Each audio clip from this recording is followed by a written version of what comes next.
Saat berbicara, saluran pernapasan dan pencernaan bergantian terbuka. Jika makan sambil bicara, makanan bisa salah masuk ke saluran pernapasan dan menyebabkan tersedak.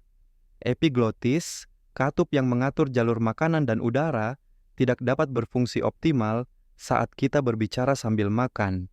Makan dengan tenang membantu proses pencernaan lebih baik. Berbicara sambil makan dapat menyebabkan kita menelan udara berlebih yang mengakibatkan perut kembung dan masalah pencernaan lainnya. Saat makan dengan tenang, kita lebih fokus pada rasa makanan.